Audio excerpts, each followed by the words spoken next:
A woman in a blood-red dress crashes a Seoul Mafia wedding and kisses the groom to save his life. What she doesn't know, that one kiss just signed her death warrant. Will she survive the war she just started, or will the empire she saved destroy her first?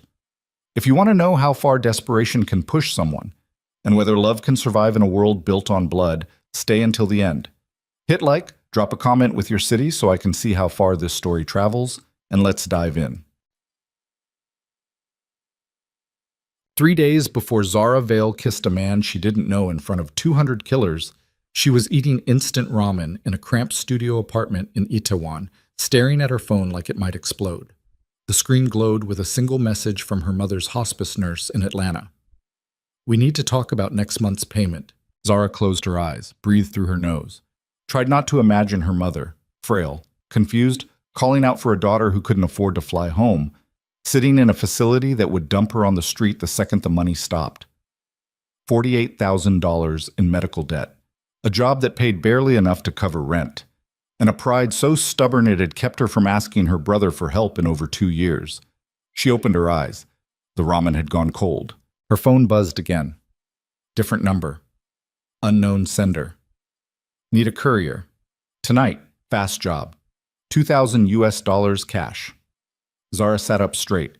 $2,000 wouldn't fix everything, but it would buy her mother another month, maybe 2 if she stretched it. She typed back before the rational part of her brain could interfere. "What's the job?" The reply came instantly. "Deliver documents. Gangnam. 9 p.m. Wear something forgettable."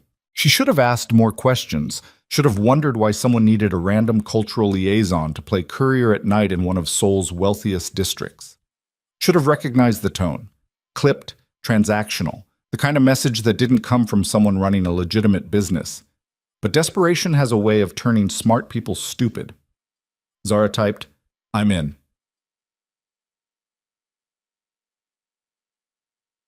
By 8:30, she was standing outside a shuttered cafe in Gangnam, clutching a slim leather briefcase she'd been handed by a man who never gave his name. He'd shown up in a black sedan, passed her the case through a cracked window, and told her 3 things. 1, don't open it. 2, deliver it to Suite 1, 804, Prugio Tower, by 9:15. 3, if anyone asks, you're a legal assistant. Then he drove off before she could ask what happened if she was late. Zara looked down at the briefcase. It was heavier than it looked. The leather smelled expensive, too expensive for whatever this actually was. She should have walked away. She didn't. She flagged down a cab, gave the driver the address, and spent the entire ride convincing herself this was fine. People hired couriers all the time. Documents needed delivering. Maybe it was a business contract. Maybe someone's divorce papers. Maybe the cab stopped in front of a sleek glass tower that looked like it had been designed by someone who thought subtlety was for poor people. Zara paid the driver, stepped out onto the pristine sidewalk, and immediately felt out of place. Women in designer heels and men in tailored suits moved through the lobby like they owned the oxygen. She was wearing black jeans, a plain jacket, and boots that had seen better years. "Wear something forgettable," the message had said. Mission accomplished. She walked through the automated doors, briefcase clutched tight, and made her way toward the elevators. The lobby was all marble and gold accents, the kind of place where even the air felt expensive. A security guard glanced at her but didn't stop her. Zara pressed the call button. The elevator doors slid open. She stepped inside and froze. 3 men in black suits stood in the back corner. 2 of them had the kind of build that suggested they spent more time breaking bones than sitting at desks. The third was younger, leaner, with a jaw that could cut glass and eyes that looked like they'd stopped finding anything in the world surprising a long time ago. He was staring straight ahead, hands in his pockets, shoulders tight. Zara's instincts screamed at her to back out, but the doors were already closing. She stepped in, pressed 18, tried not to look at them. The elevator climbed. No one spoke. The air felt wrong, too still, too tense, like everyone was waiting for something to break. Zara focused on her breathing, counted the floors, tried to ignore the way one of the men kept glancing at her briefcase. 10th floor, 11th, 12th. The man with the sharp jaw shifted slightly. His voice came out low, controlled, but with an edge that suggested he was barely holding something back. "You work for Park?" Zara blinked. What? Simple question. His eyes flicked toward her, cold, assessing. Do you work for the Park family? I don't know what you're talking about. Her voice came out steadier than she felt. I'm just delivering documents. One of the other men snorted. At 9 p.m. to Prugio Tower. I'm a courier, Zara said, keeping her tone flat. I don't ask questions, I just deliver. The sharp-jawed man studied her for a long moment, then quietly. Smart. The elevator dinged. 15th floor. The doors opened. No one got out.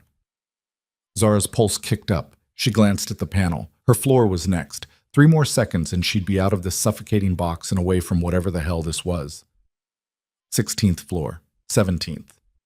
The man spoke again, softer this time, almost to himself.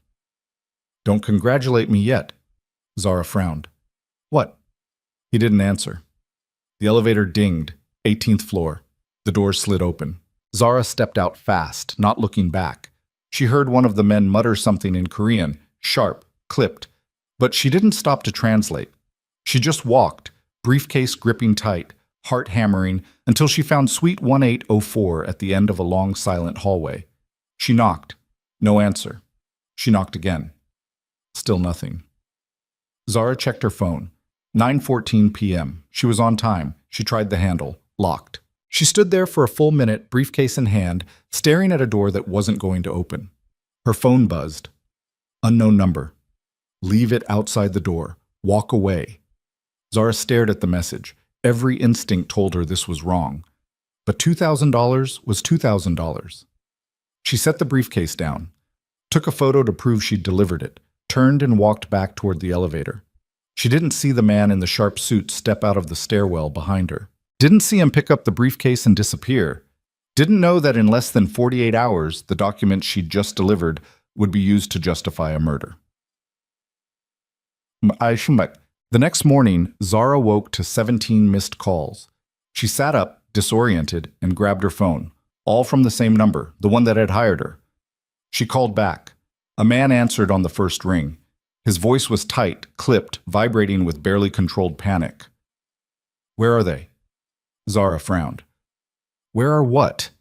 The documents, the recipients. Where the hell are they?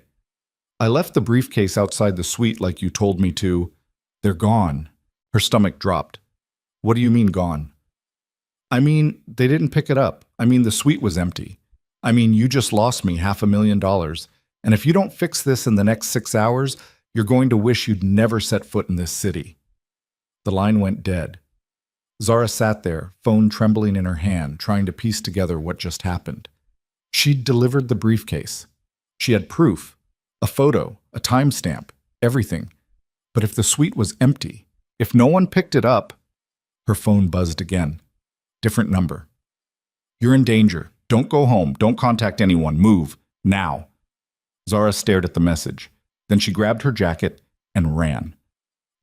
She spent the next 12 hours in a hotel in Hongdae, paid for in cash, trying to figure out who the hell was threatening her and why. The number that sent the warning wouldn't respond to her messages. The man who'd hired her wouldn't pick up, and every time she closed her eyes, she saw the man in the elevator. Don't congratulate me yet. What the hell did that mean? By the time the sun set again, Zara had made a decision. She was going to find out what was in that briefcase, and who wanted it badly enough to threaten her life over it. A quick search on her phone pulled up society pages, business news, anything connected to Prugio Tower and Suite 1804. What she found made her blood run cold. The suite belonged to the Park family, one of Seoul's oldest, wealthiest, and most untouchable dynasties, with ties to construction, politics, and rumors of things far darker. And tomorrow night, the Parks were hosting an event, a wedding. Zara clicked on the announcement, her breath caught, because staring back at her from the screen was the man from the elevator. Cassian Ryu, CEO of Apex Industries, heir to an empire built on shipping, real estate, and whispers of organized crime that no journalist had ever been able to prove. He was marrying Seraphine Park.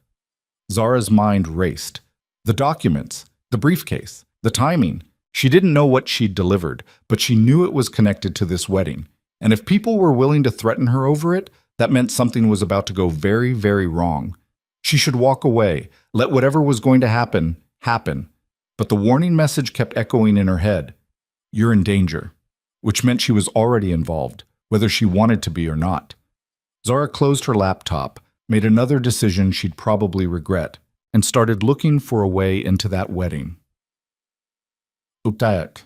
The venue was a private estate in Pyeongchang-dong, the kind of place that didn't appear on maps and required 3 levels of security clearance just to get near the gates. Zara had neither connections nor an invitation.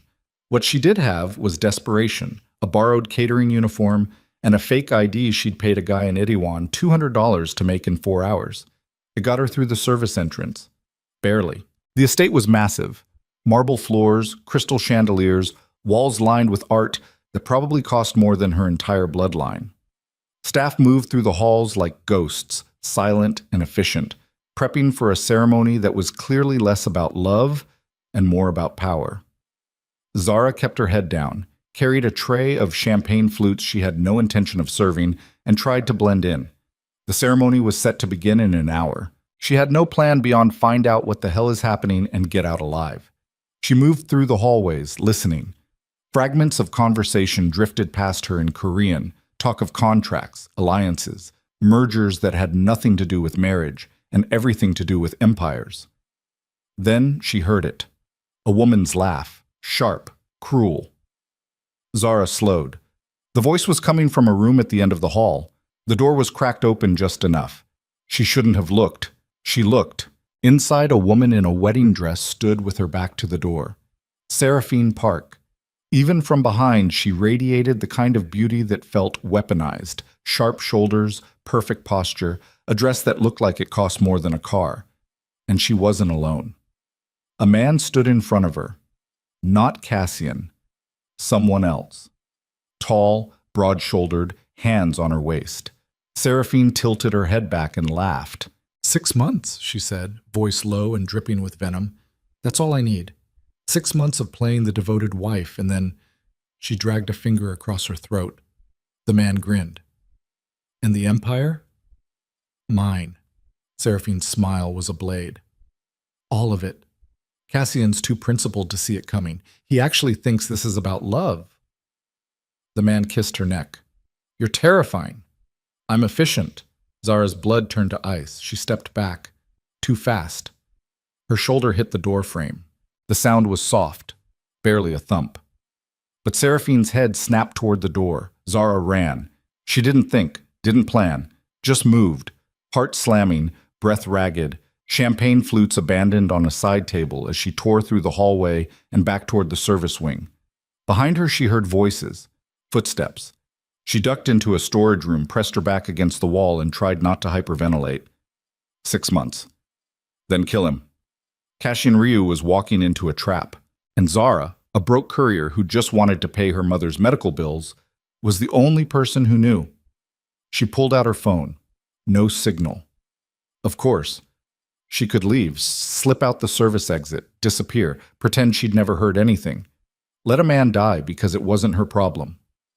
Zara closed her eyes, saw her mother's face, saw the man in the elevator, cold, controlled, but with something broken underneath. Don't congratulate me yet, he knew. Maybe not the details, but he knew something was wrong, and he was walking into it anyway. Zara opened her eyes, made the stupidest decision of her life, and started moving toward the ceremony hall.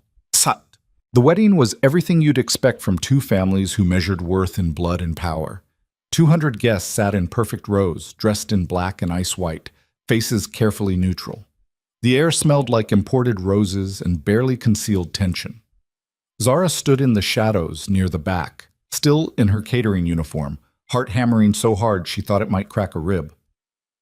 At the front of the hall, Cassian Ryu stood at the altar.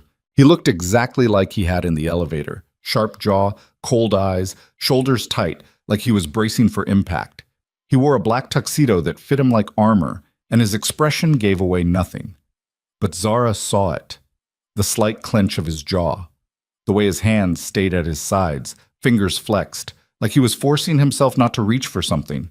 He looked like a man walking toward his own execution. Seraphine appeared at the far end of the aisle. She was stunning, vicious, perfect. The crowd rose, music swelled. Zara scanned the room, and then she saw it. Third row, left side. A man in a blue tie, jacket buttoned, hand resting just inside his coat. The angle was wrong.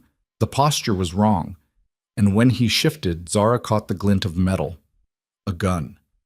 Her body moved before her brain caught up. She pushed through the back row, ignored the sharp whispers, the hands grabbing at her uniform, the hissed warnings in Korean. She walked straight down the aisle. Every eye turned toward her. Seraphine stopped mid-step, face twisting in fury. Cassian's head snapped up, their eyes locked. Recognition flashed across his face, then confusion. Zara didn't stop. She reached the altar, grabbed his face with both hands and kissed him. Hard, reckless, desperate.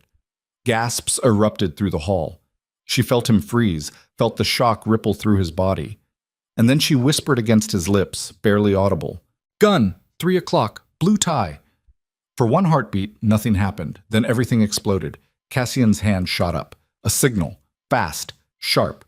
His men moved like wolves. The man in the blue tie jerked to his feet, hand diving into his jacket. But he never got the gun out. 2 of Cassian's security slammed into him from either side, drove him to the ground, and ripped the weapon free. Screams tore through the hall. Guests scattered. Seraphine's face went white, then red, then murderous. Cassian pulled back from Zara, eyes blazing, and for one terrible second she thought he was going to shove her away.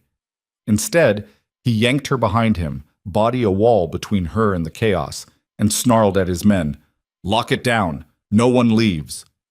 Zara's legs gave out.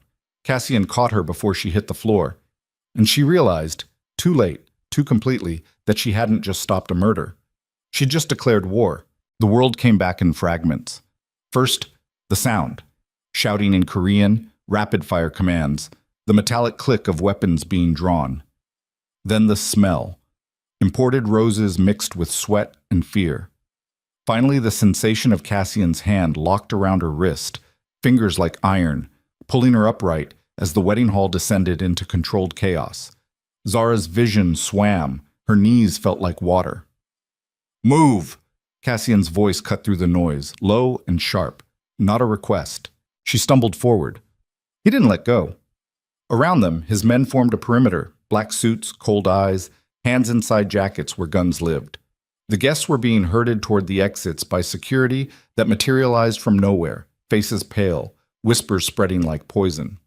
Seraphine stood frozen at the altar, wedding dress pooling around her like spilled milk, face twisted into something Zara couldn't quite read.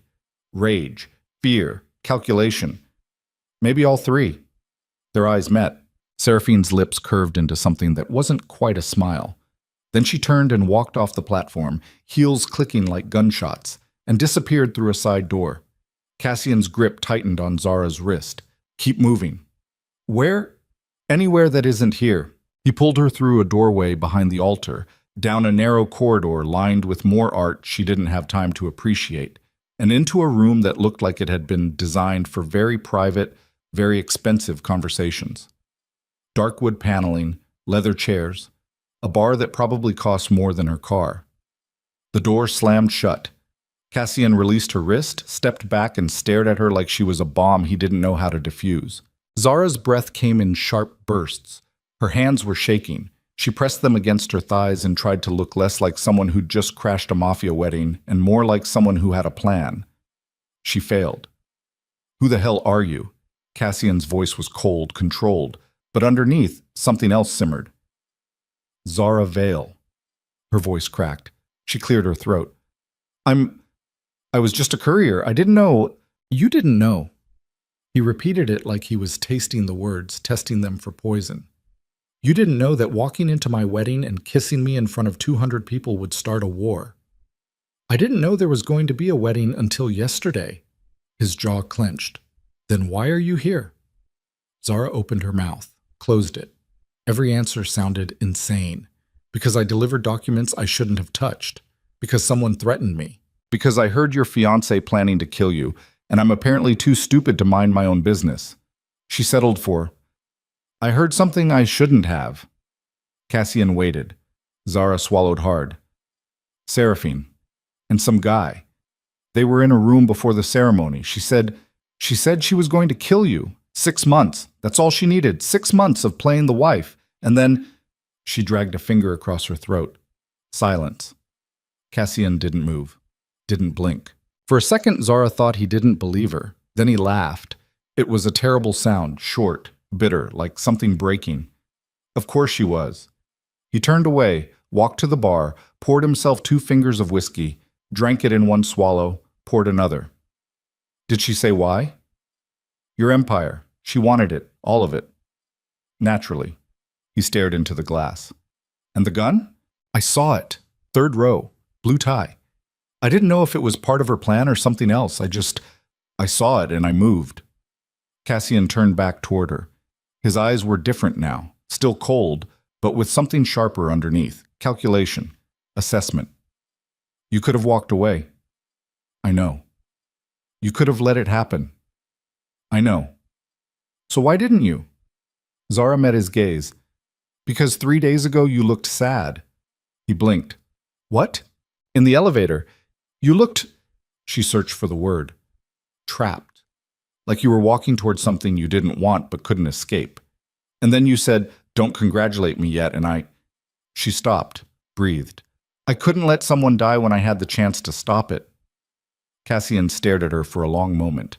Then he drained the 2nd whiskey, set the glass down, and said, You're either the stupidest person I've ever met or the bravest. Probably both. A ghost of a smile flickered across his face. It died fast. The door opened. A man stepped in, older, 50s, silver hair, suit that screamed money and menace in equal measure. His eyes swept over Zara, then landed on Cassian. We have a problem. Cassian's expression went flat. Just one? The Parks are calling it an insult, an attack. They're saying you planted the girl to humiliate Seraphine in front of half of Seoul's elite. That's insane. That's politics. The older man's gaze flicked back to Zara. Who is she? A courier. She was delivering documents for someone connected to the Parks.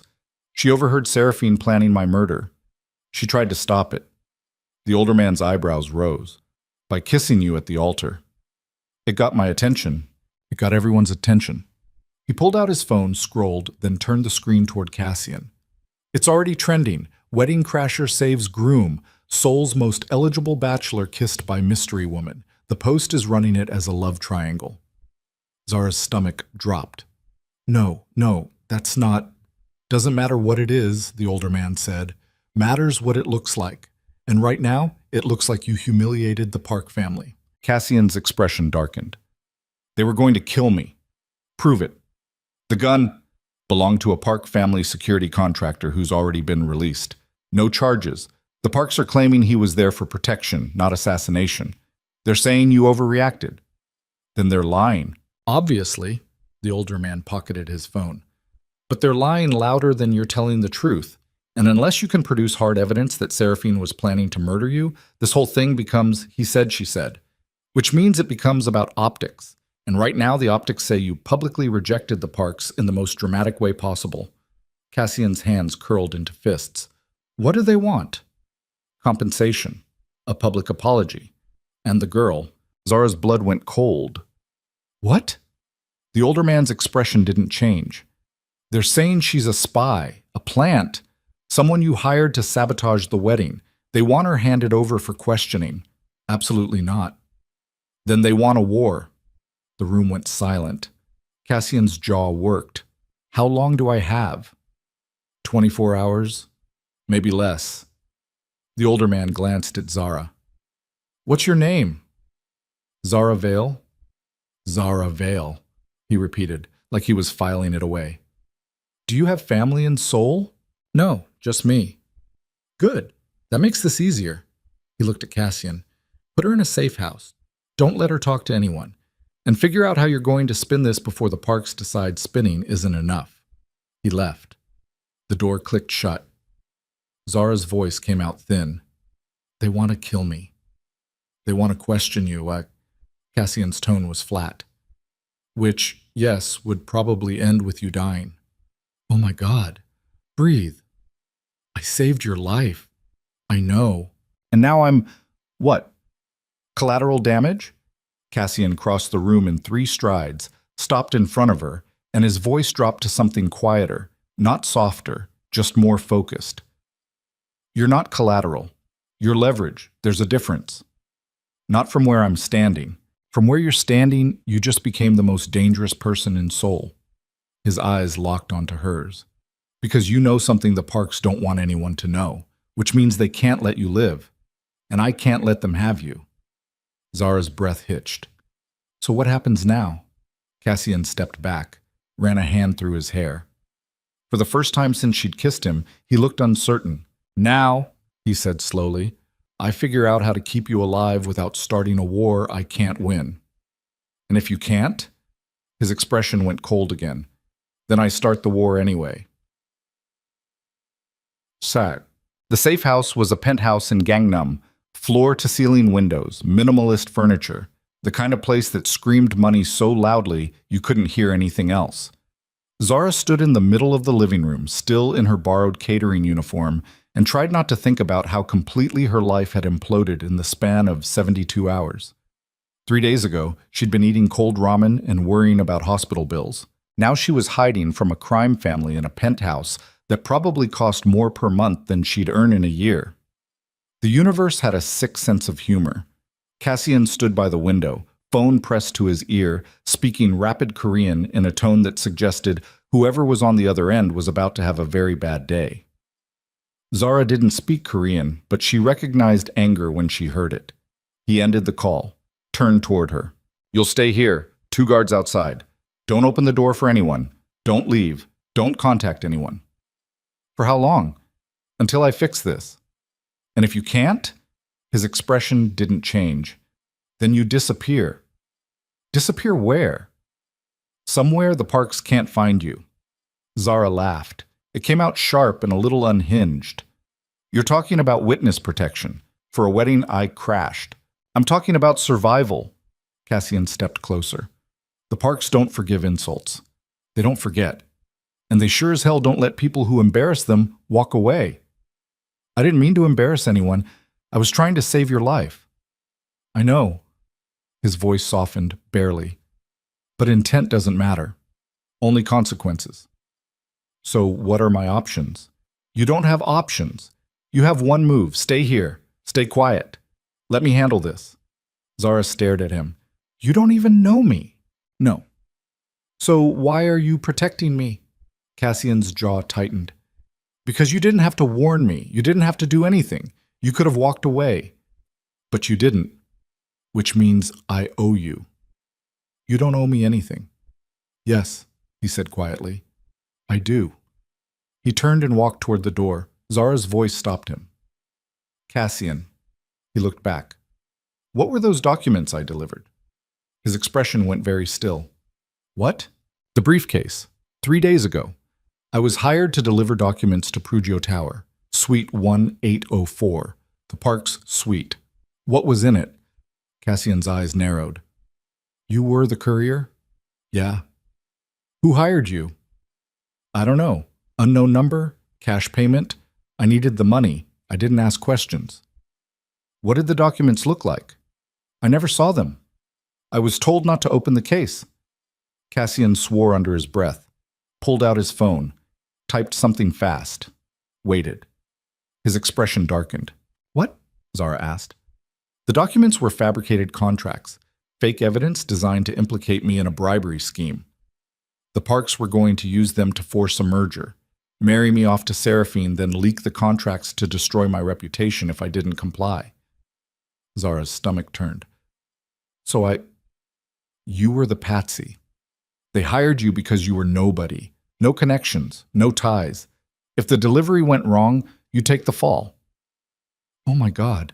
And when it did go wrong, when you didn't deliver it to the right hands, they panicked, which is why they threatened you. They needed to know if you'd seen what was inside. I didn't. They don't know that. Cassian's voice went hard, which is why they want you dead. Zara sank onto the couch. Her hands were shaking again. I just wanted to pay my mom's hospital bills. Cassian's expression shifted. Something almost human flickered behind the cold. Your mom's sick? Hospice, Atlanta. 48,000 in debt. I can't afford to fly home. I can barely afford to keep her in care. She laughed bitterly. $2,000 felt like winning the lottery. Guess that makes me the idiot. Cassian was quiet for a long moment. Then he said, I'll cover it. Zara's head snapped up. What? The debt. I'll pay it. All of it. No, you can't. I can. And I will. His tone left no room for argument. You saved my life. That's worth more than $48,000. I didn't do it for money. I know. That's why I'm paying. Zara stared at him. Why are you doing this? Cassian's jaw worked. Because most people in my world wouldn't have warned me. They would have let me die and figured out how to profit from it. You didn't. That's rare. And I don't forget rare. He turned and walked out before she could respond. The door clicked shut. Zara sat alone in the penthouse, surrounded by expensive furniture and plate glass windows, and realized she'd just made a deal with a man she didn't know. A man who controlled an empire. A man the Parks wanted destroyed. A man who, for reasons she didn't fully understand, had just decided she was worth saving. She should have felt grateful. Instead, she felt terrified, because gratitude came with strings. And in Cassian Ryu's world, strings were made of steel. Bullshit. 2 days passed in a blur of boredom and low-grade panic. Zara stayed in the penthouse, watched Seoul glitter outside the windows like a city made of broken glass, ate food delivered by silent guards who never made eye contact. She tried calling her mother's hospice. The nurse told her the account had been paid in full, 2 months in advance. Zara hung up and cried for 20 minutes. She didn't know if it was relief or guilt. On the third day, Cassian came back. He looked worse, tired, edges sharper, like he'd been grinding himself down to nothing. Zara was on the couch, wearing borrowed clothes, black jeans, plain shirt, everything too expensive and too clean. We have a problem, Cassian said without preamble. Another one? The Parks made their move. They're not asking for compensation anymore. They're demanding a public trial. They want you charged with conspiracy, fraud, and attempted sabotage. Zara's chest tightened. That's insane. That's leverage. They're using you to force my hand. If I don't comply, they go to the authorities, fabricate evidence, bury you. Can they do that? They own half the judges in Seoul, so yes. Then what do we do? Cassian's expression was unreadable. We give them what they want. Zara's blood went cold. You're handing me over. No. He crossed the room, sat across from her. I'm giving them a story they can't refuse. One that neutralizes you as a threat and keeps them from declaring war. What kind of story? Cassian met her eyes. We're engaged. Zara blinked. What? You and me. Publicly. A whirlwind romance. You weren't a spy. You were my secret lover. The wedding was a sham. I was never going to marry Seraphine. I was waiting for the right moment to call it off. You just accelerated the timeline. That's insane. It's plausible. The photos are already circulating. Seoul loves a scandal. This just reframes it. Reframes it into what? A love story. His voice was flat, clinical, like he was describing a business transaction. You're not a threat. You're my fiancé. The Parks can't touch you without making it look like they're attacking my future wife, which means they lose public sympathy, which means they back off. Zara's head spun. You want me to pretend to be in love with you. I want you to stay alive. This is how. For how long? 6 months, maybe less. Long enough for the heat to die down. Then we stage a quiet breakup. You go back to your life. I go back to mine. And in the meantime? In the meantime, you live here. We make public appearances. Sell the story. Convince Seoul we're real. Zara stared at him. You're serious? Completely. And if I say no? Cassian's expression didn't change. Then I can't protect you. The Parks will come for you, and I won't be able to stop them. Silence stretched between them. Zara's mind raced. Every part of this was insane, dangerous, a lie that could collapse at any second, but the alternative was worse. Okay, she said quietly. Cassian's eyes narrowed. okay? 6 months, fake engagement, then I walk away. You're sure? No. She laughed bitterly. But I don't have better options. Cassian stood, extended his hand. Zara looked at it. Then she took it. His grip was firm, warm, real. One rule, he said. No lies between us. Everything we show the world is fake. But when it's just you and me, we tell the truth. Why? Because lies compound. And I don't want to lose track of what's real. Zara nodded. Cassian released her hand. We announce it tomorrow, he said. Press conference. You'll need to prepare. Prepare how? Story? Details? How we met? How long we've been together? It has to be airtight. And if someone asks about the wedding? We say you couldn't watch me marry someone I didn't love. You acted on impulse. I realized in that moment I'd been lying to myself. We tell them the truth wrapped in romance. People eat that up. You've done this before. No. His expression went distant. But I've watched enough people lie to know how it works. He turned toward the door. Cassian. He stopped. Thank you for my mom, for everything.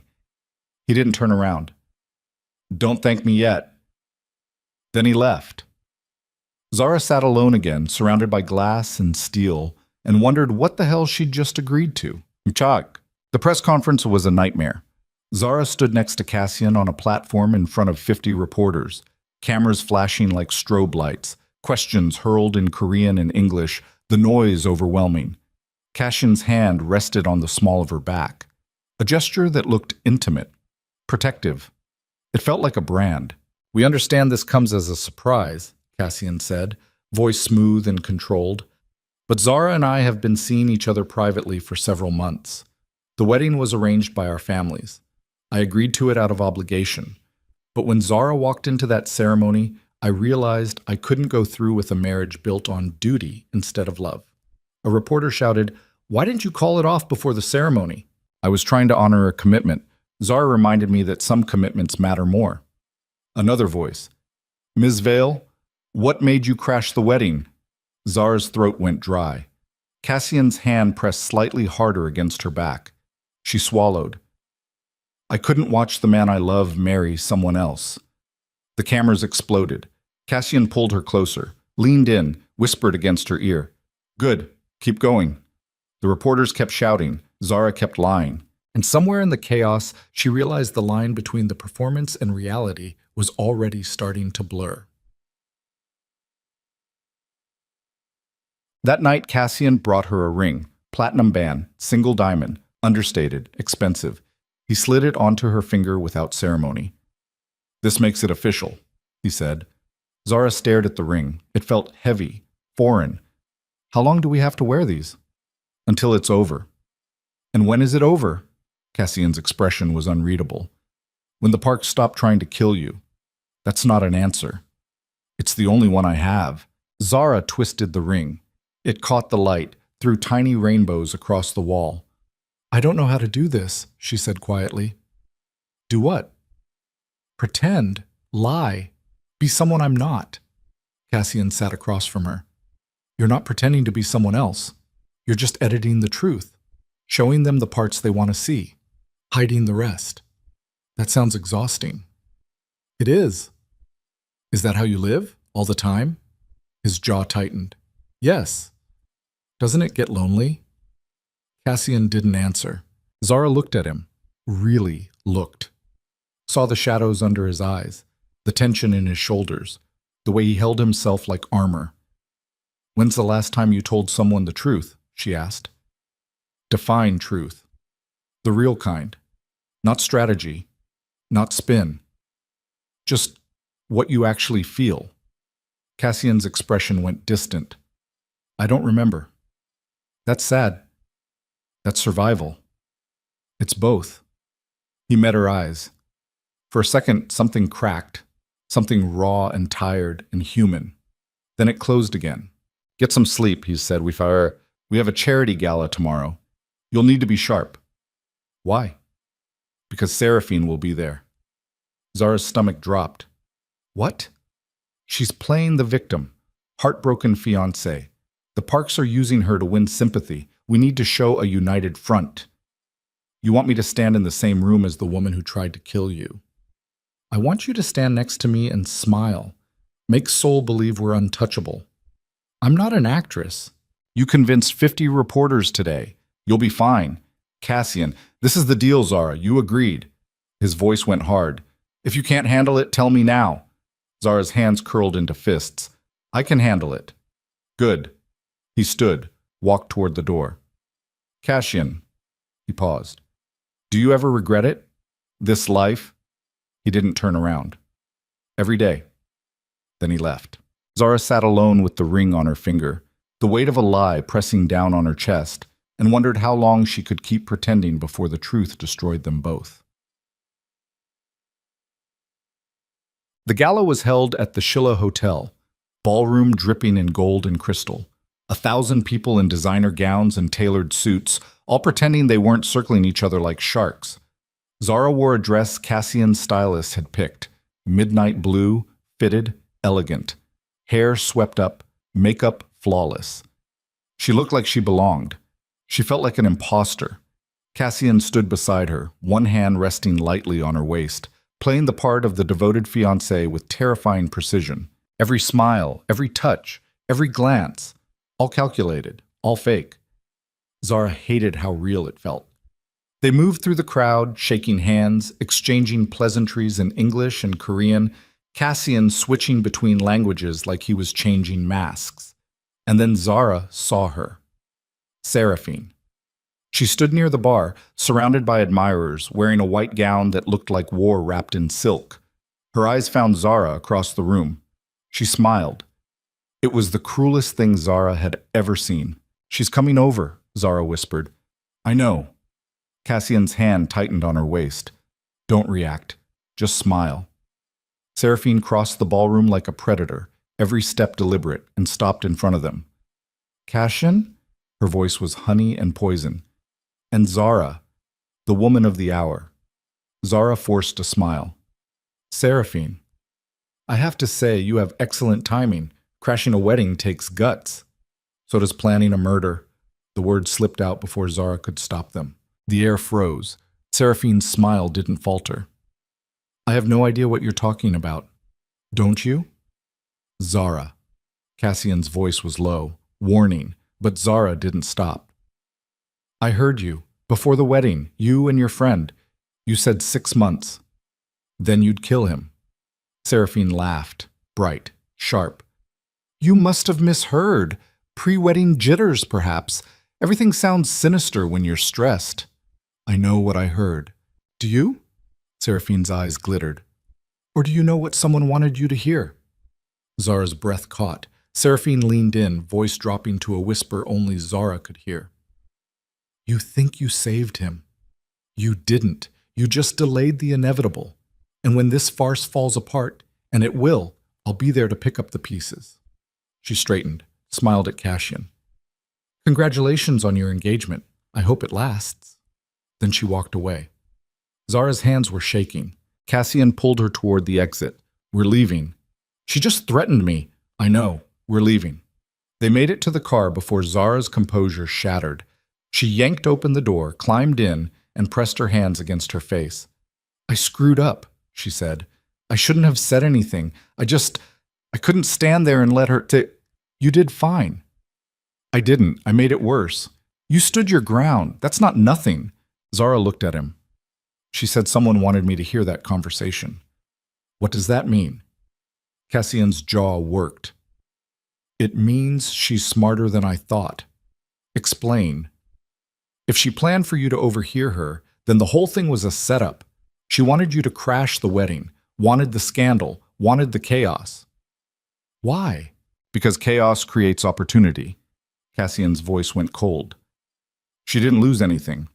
The wedding was called off, but she gets to play the victim. The Parks get sympathy. I look unstable, and I'm the villain. Or the pawn. Zara's chest tightened. So what do we do? Cassian stared out the window at Soul's glittering skyline. We stop playing her game, he said quietly, and start playing ours. What does that mean? He turned toward her. It means we make this real. Zara's breath stopped. What? Not the engagement, the threat. We find proof of what she's planning. Expose her before she can move. Turn the narrative. And if we can't? Cassian's expression went dark. Then we make sure she goes down with us. The plan started with a lie detector, not the kind you saw in cop shows, wires and sensors and sweating suspects. This was corporate, sophisticated, a private security firm Cassian kept on retainer for situations that required information extracted quietly. Zara sat across from him in the penthouse living room 3 days after the gala, watching him outline the strategy like he was planning a merger instead of espionage. "We need proof," Cassian said, pacing near the windows. "Audio, video, documents, something concrete that ties Seraphine to the murder plot, something the Parks can't spin. And how do we get that?" "We make her think she's winning." He stopped, turned toward her. "We stage a fight, public, messy. Make it look like the engagement is falling apart."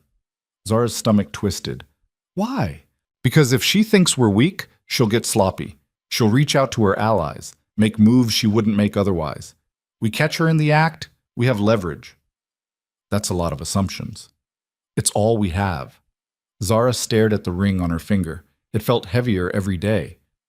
"And if it doesn't work?" Cassian's jaw tightened. "Then we run out of time."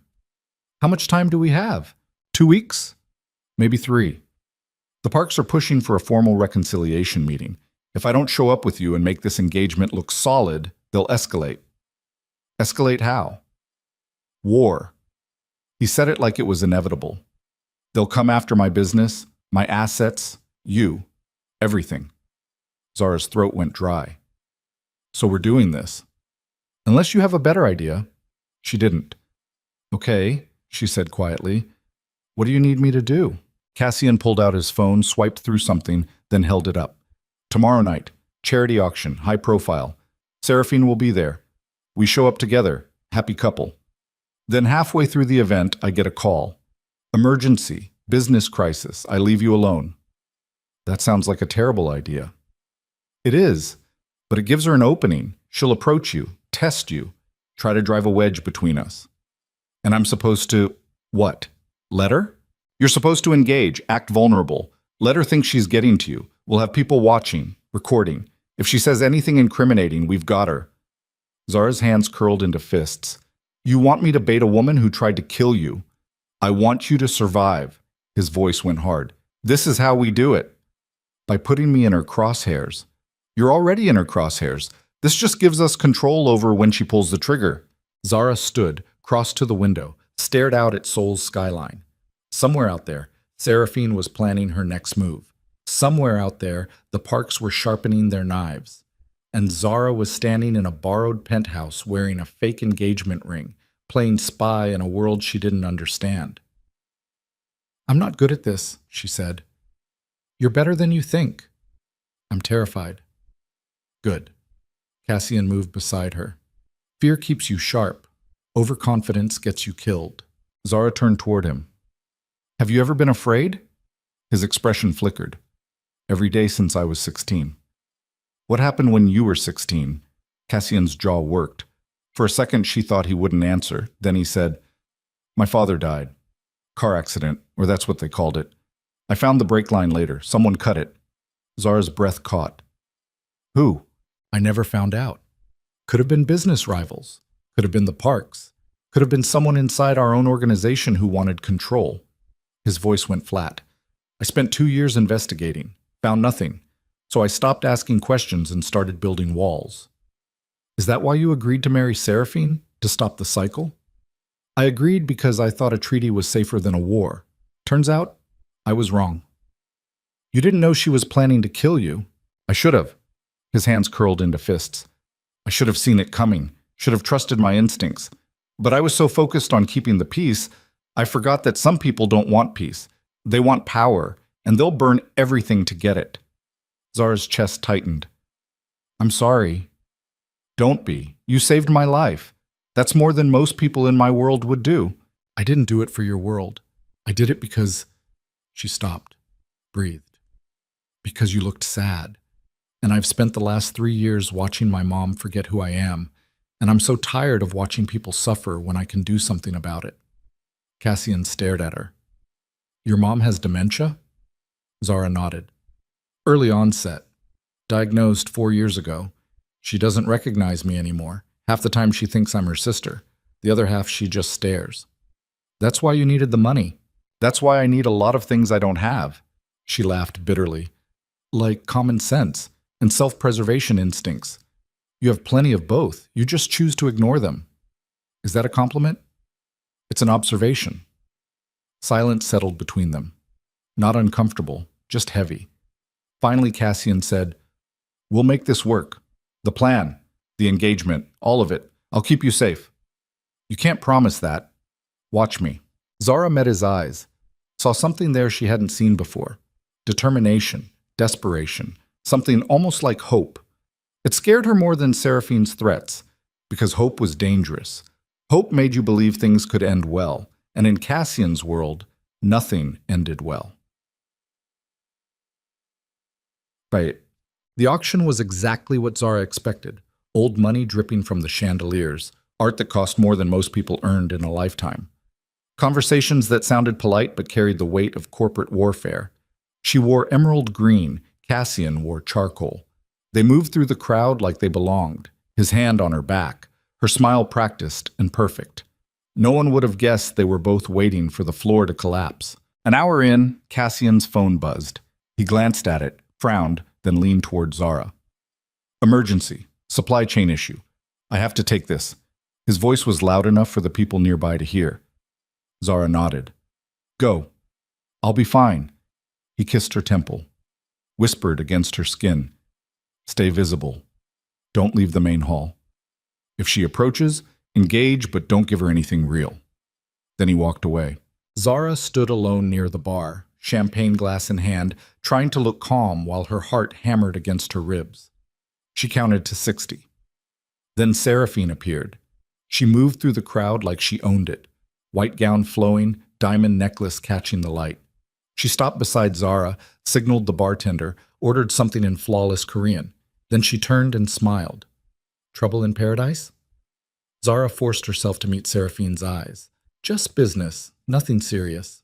Business is always serious in Cassian's world. Seraphine's smile sharpened. Or hasn't he told you that yet? He's told me enough. Has he? Seraphine accepted her drink from the bartender, took a delicate sip. Has he told you about the shipping routes? The offshore accounts? The people who've disappeared when they asked too many questions? Zara's pulse spiked. I don't know what you're talking about. Of course you don't. That's why he picked you, because you're innocent, naive, easy to control. Seraphine's voice dropped. You think he's protecting you. He's not.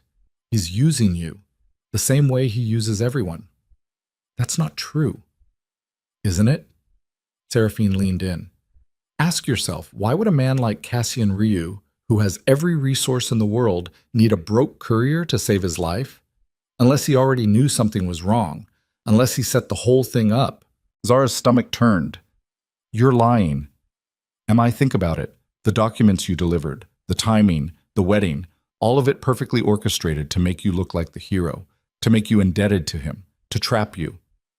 He didn't trap me. You chose because he gave you no other option. That's not choice. That's coercion. Seraphine's eyes glittered. And when he's done with you, when you've served your purpose, he'll discard you like everyone else. Zara's hand shook. She set the champagne glass down before she dropped it. Why are you telling me this? Because I used to be you. Seraphine's voice softened. I thought I could save him, thought I could be different. But men like Cassian don't want to be saved. They want to own. And you can't own someone who has options. You tried to kill him. I tried to survive him. There's a difference. Zara's breath came faster. I don't believe you. You don't have to, Seraphine straightened. But ask him. Ask him why he really chose you. Ask him what happens to people who get too close. She walked away, leaving Zara standing alone with her thoughts spinning out of control. Cassian found her 20 minutes later on the balcony, hands gripping the railing, staring out at the city like it held answers. Did she approach you? Zara didn't turn around. Yeah. What did she say? That you set me up, that the whole thing was orchestrated, that you're using me. Silence. Zara turned. Cassian's expression was unreadable. Is it true? Her voice cracked. Did you know about the documents before I delivered them? Cassian's jaw tightened. Yes. The word hit like a fist. Zara stepped back. What? I knew the Parks were planning something. I didn't know what. I had people monitoring their communications. When your name came up as the courier, I flagged it. You flagged it? Zara's voice rose. You knew I was walking into a trap and you didn't stop me? I didn't know it was a trap until after you delivered it. Bullshit. Zara! You let me walk into that building. You let me take that elevator. You stood there and watched me deliver documents that almost got me killed. And you did nothing. I didn't know you'd be in danger. You suspected. That's why you asked if I worked for the Parks. You were testing me. Cassian's hands curled into fists. I was trying to protect you. By lying to me? By keeping you out of it. I was already in it. Zara's voice broke. I was in it the second I took that job. And instead of warning me, you just watched. Like I was some kind of... She couldn't finish. Cassian stepped toward her. I didn't set you up. I didn't orchestrate this. I didn't want any of this to happen. But you didn't stop it. I couldn't. You could have warned me. You could have told me the truth. Instead, you... Zara's breath hitched. You made me think I saved you. You made me think I mattered. You do matter. As what? A pawn? A distraction? What am I to you, Cassian? His expression cracked.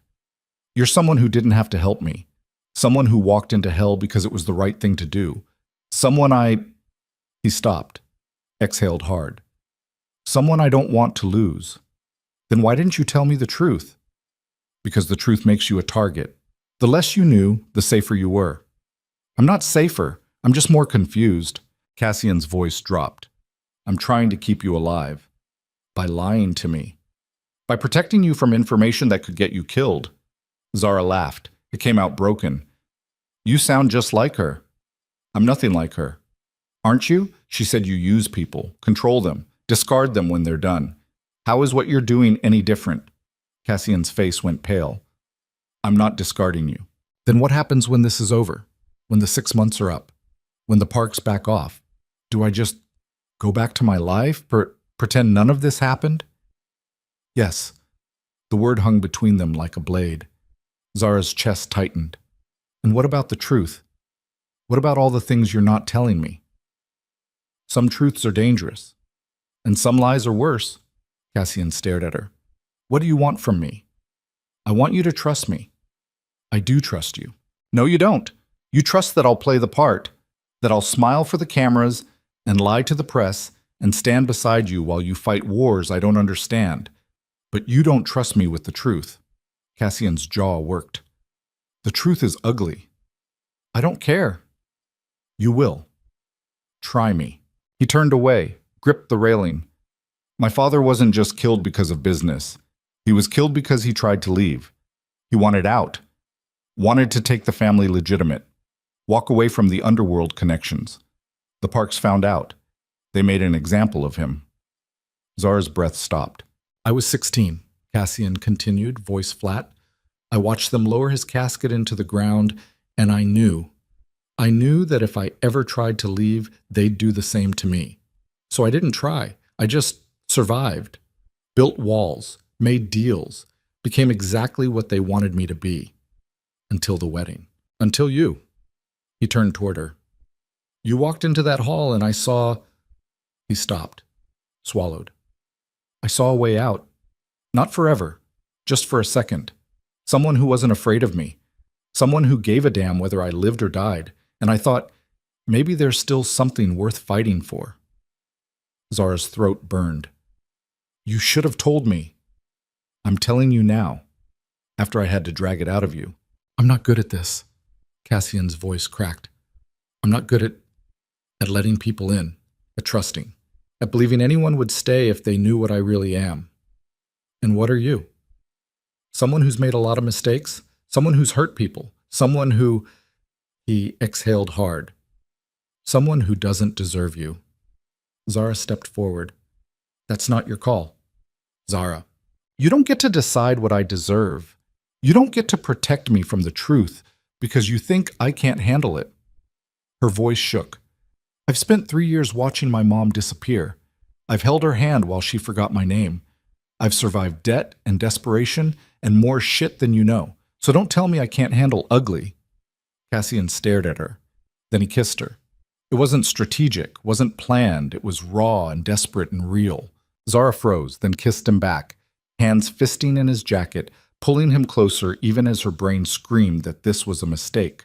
His hands cupped her face, thumbs brushing her cheekbones, and for one breathless second, the world stopped spinning.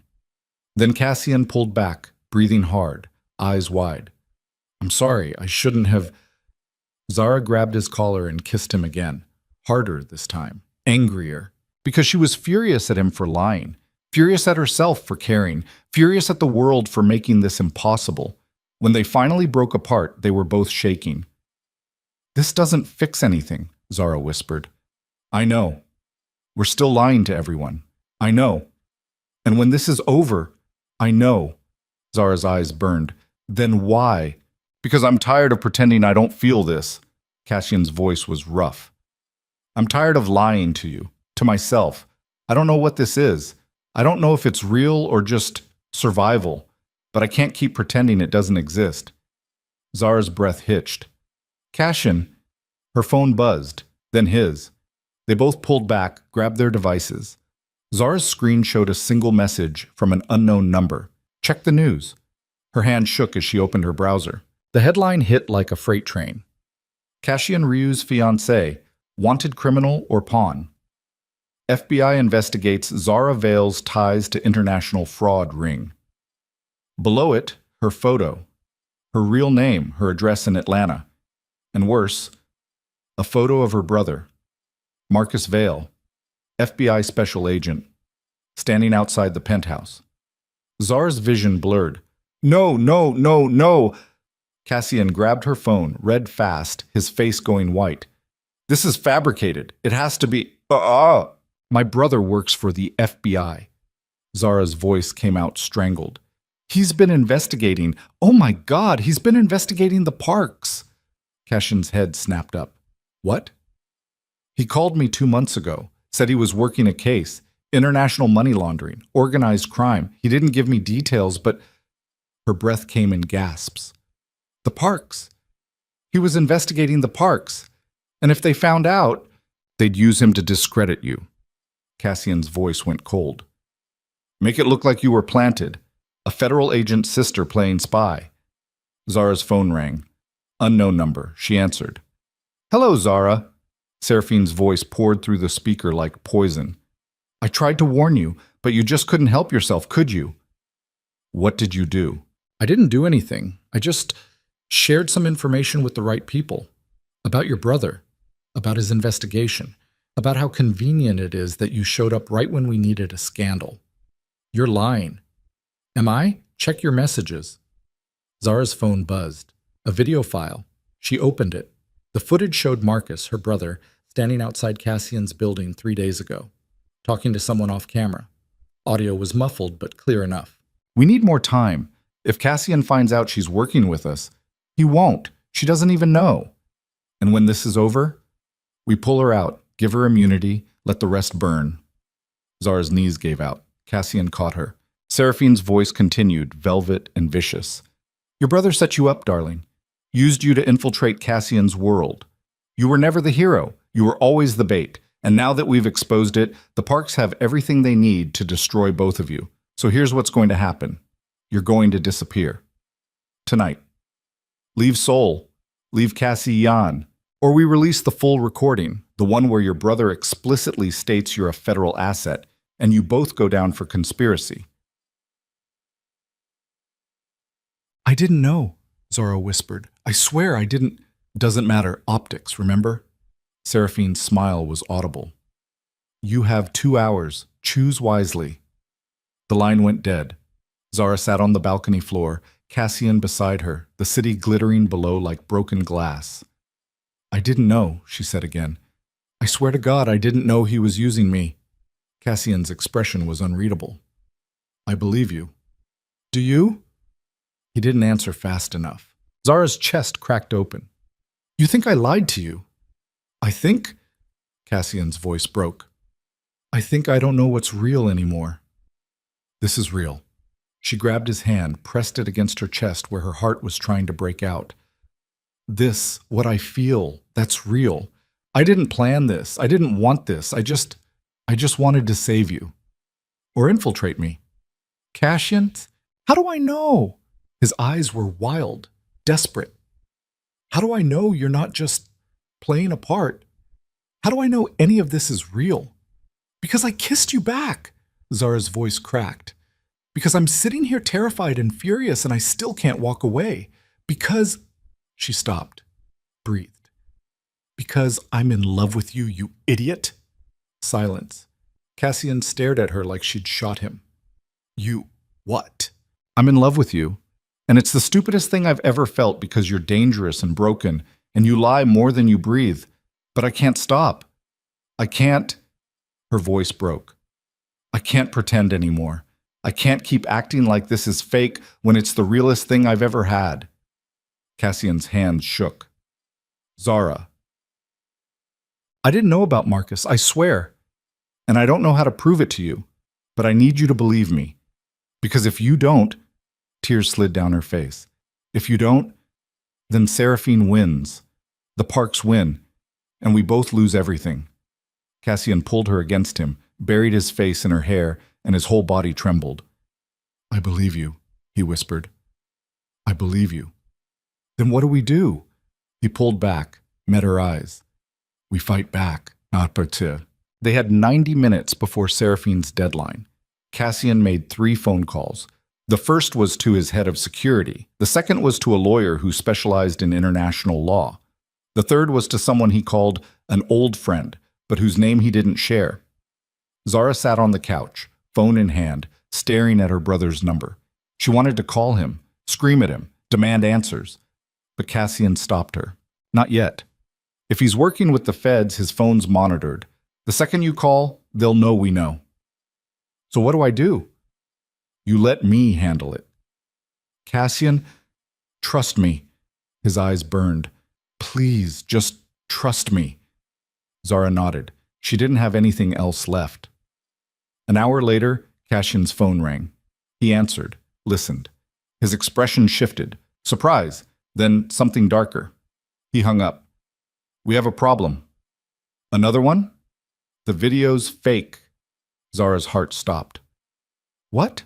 The audio. It's stitched together from multiple sources. Voice cloning, AI synthesis. My guy ran it through analysis. It's good. Really good. But it's not real. Relief flooded through her. So Marcus didn't set you up.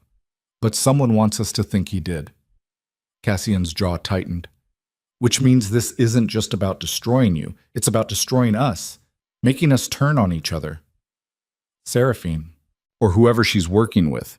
He started pacing. This is bigger than the Parks. Bigger than the wedding. Someone's orchestrating all of it. Who? I don't know. But we're going to find out. Zara stood. How?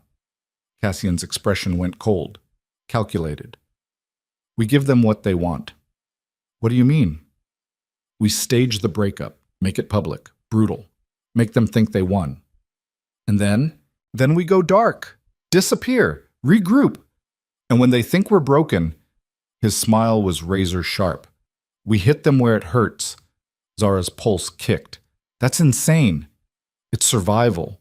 It's the only move we have left. Zara stared at him, at the man who'd lied to her, used her, kissed her like he meant it, the man she'd just told she loved. If we do this, she said quietly, we can't come back from it. Everyone will think we're done. Finished. I know. And when it's over, if it's over, there's no guarantee we'll have anything left. I know. Cassian stepped closer. But I'd rather burn everything down fighting beside you than survive alone. Zara's breath caught. Then she kissed him. Not desperate this time, not angry, just real. When they pulled apart, Cassian's forehead rested against hers. "Last chance to walk away," he whispered. Zara's hands fisted in his shirt. "Not a chance."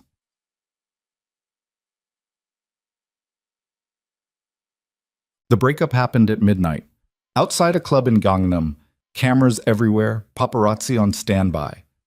Zara screamed at Cassian in the middle of the street, voice raw, every word a blade designed to cut. "You used me! You lied to me! I was just another piece on your board!" Cassian's face was stone.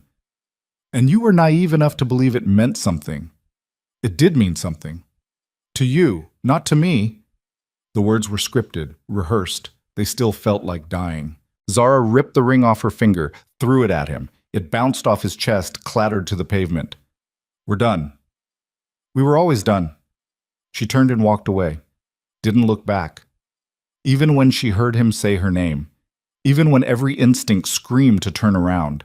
She got into the waiting car, not Cassian's, someone else's, and disappeared into Seoul's neon veins.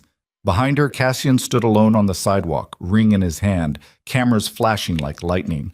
And across the city, in a penthouse Zara would never see, Seraphine Park smiled.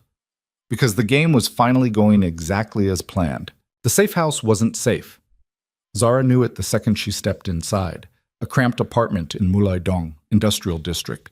The kind of place where nobody asked questions and nobody remembered faces. The man who'd driven her hadn't spoken once during the 40-minute ride. Just handed her a burner phone and a key and disappeared into the night. Now she stood alone in the dark, listening to the building creak and settle, every sound amplified by adrenaline and fear. Her hands still shook from the performance, from throwing the ring, from walking away from Cassian like he meant nothing. Her phone, the burner, buzzed. Single message. No name. 48 hours. Stay dark. Don't contact anyone. I'll come for you. Cassian. Zara pressed the phone against her forehead, closed her eyes, and tried to breathe through the panic clawing up her throat. 48 hours alone. 48 hours of not knowing if the plan was working. Not knowing if Seraphine believed the breakup. Not knowing if Cassian was alive or bleeding out somewhere because she'd left him standing on that sidewalk like bait. She wanted to scream.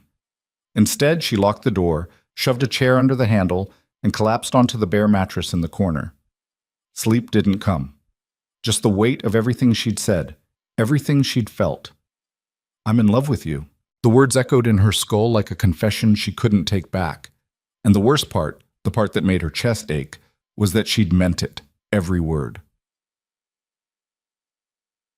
Brahmat. 30 hours later, Zara's phone buzzed again. Different number. Unknown. She stared at it, finger hovering over the screen. It could be Cassian, could be his people, could be the Parks. She answered. Zara Vale. A woman's voice, American accent, clipped, professional. "My name is Agent Sarah Chen, FBI. I need you to listen very carefully." Zara's breath stopped. "How did you get this number?" "Your brother gave it to me." "Marcus, is he okay?" "He's fine, but you're not. And neither is Cassian Ryu." Paper shuffled in the background. "We've been monitoring the Park family for 18 months. Money laundering, racketeering. We're close to an indictment.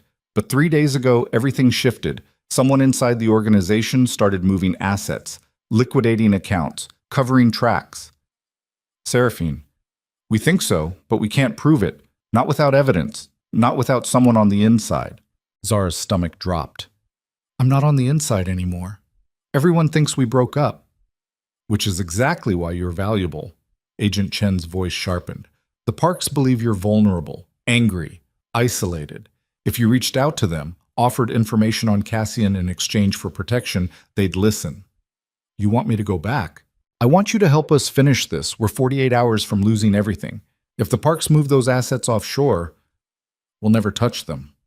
They'll disappear, regroup, and people will keep dying. People like Cassian." Silence. Then, "Your brother told me you saved Cassian's life, that you walked into a wedding full of killers because it was the right thing to do. So I'm asking you to do it again, not for Cassian, for everyone else they'll hurt if we don't stop them now." Zara's hands curled into fists. "And if I say no, then you stay hidden, stay safe. and live with the fact that you could have made a difference and didn't. The line went dead. Zara sat in the dark, phone trembling in her hand. She thought about her mother, about the life she'd left behind, about every choice that had led her to this moment. Then she thought about Cassian standing on that sidewalk, watching her walk away, playing his part, even though it was destroying him. She grabbed the burner, typed a message to the only number stored in it. "I need to talk to you, now." The reply came in seconds. "Too dangerous.